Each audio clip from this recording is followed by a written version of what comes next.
তিন দিন পর আলামিনের লাশ ফেরত দিল বিএসএফ। পঞ্চগড় সদরের সীমান্তে বিএসএফের গুলিতে নিহত বাংলাদেশি যুবক মোহাম্মদ আলামিনের লাশ ৩ দিন পর ফেরত দেওয়া হয়েছে। মঙ্গলবার রাত 9:30টায় পঞ্চগড় ব্যাটালিয়ন 18 বিজিবি এর বাংলাবান্ধা বিওপির দায়িত্বপূর্ণ এলাকা বাংলাবান্ধা আইসিপিডি বিজিবি ও বিএসএফ এর উপস্থিতিতে ভারতের রাজগঞ্জ থানার পুলিশ ইন্সপেক্টর অনুপম মজুমদার ও তেঁতুলিয়া থানার এসআই নরেশচন্দ্র দাস মৃত মোহাম্মদ আলামিনের লাশ হস্তান্তর করে।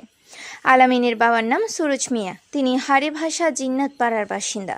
পরে তার লাশ পরিবারের সদস্যদের নিকট বুঝিয়ে দেওয়া হয় এবং রাতে পারিবারিক কবরস্থানে দাফন করা হয়। নীলফামারী ব্যাটালিয়ন 56 বিজিবি এর ভিতরগড় বিওপির দায়িত্বপূর্ণ এলাকার সীমান্ত পিলার 744-7S হতে আনুমানিক 50 গজ ভারতের অভ্যন্তরে আবালুপাড়া বাটপাড়া বিএসএফ ক্যাম্পের টহল দল কর্তৃক চোরাকারবারিদের ফায়ার করলে গুলিবিদ্ধ হয়ে নিহত হয় আলামিন। মরদেহটি 46 ভাটপাড়া বিএসএফ টহল দল কর্তৃক উদ্ধার হয়। ময়নাতদন্ত শেষে রাজগঞ্জ থানা পুলিশের কাছে হস্তান্তর করে। এনে রবিউল হাসান লিটন, ডাক বাংলা টিভি, পঞ্চগড়।